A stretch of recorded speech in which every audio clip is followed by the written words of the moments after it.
Let's now bring in former Congresswoman from California, Jane Harman, also serving as a ranking member of the House Intelligence Committee after 9/11. Thank you so much for joining me on the show this morning. Thank you. 95 operations over 60 days, resulting in 163 terrorists killed. What's the significance of these missions in terms of securing and stabilizing the Middle East?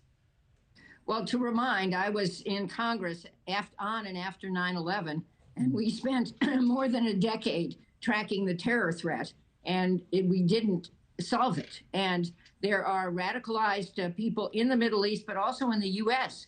Your comment earlier that a self-radicalized person was leaving to fight with ISIS and train with ISIS tells a big story. So what the U.S. is doing in the counterterrorism mission is absolutely necessary. I hope we're taking care not to hurt innocent civilians, but I have seen how we target drone operations in the past, and I'm quite sure that's exactly what we're doing, and it is preempting a major threat on U.S. soil to remind us about 9/11 again. As you know, all eyes have been focused on Israel's war against Hamas and Hezbollah recently, not to mention the election this week. Is it surprising to you that so many operations, averaging more than one a day, flew under the radar?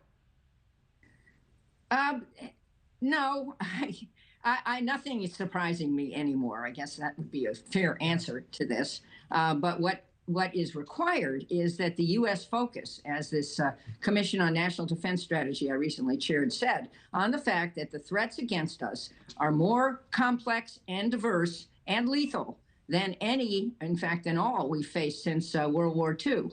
And we are underprepared. The counterterrorism mission is essential for the United States to pursue, and a lot of it is in the Middle East. It worries me that some of the actions of the Israeli government are creating more radicals than they are removing, and I wish those actions were, if possible, more carefully targeted, and that humanitarian aid were protected into areas where most of the people, not all of the people, are innocent civilians and kids.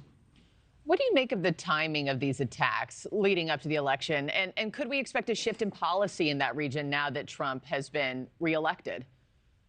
Well, let's see what he does. I think he's only been president-elect for, a day and a half, and he has to pick the right advisors. His transition group does not include, by my lights, anyone very sophisticated in this area. But let's see. He is certainly knowledgeable about some Middle East leaders. Some of them are applauding his election, so I read. I would think he would be briefed on the need to continue to do these, I would call them preventive operations.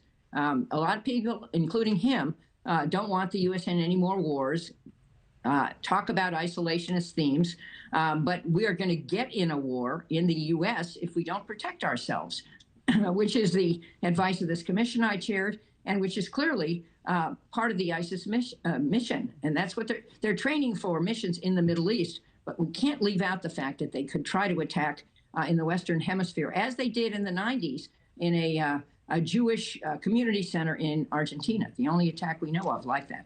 We will wait and see what the next few months has in store. Jane Harman, thank you so much, as always, for your time. Really appreciate it. Thanks for watching, everybody. Go to joinnn.com to find NewsNation on your television provider. Also, don't forget to click that red subscribe button below to get more of NewsNation's fact-driven, unbiased coverage.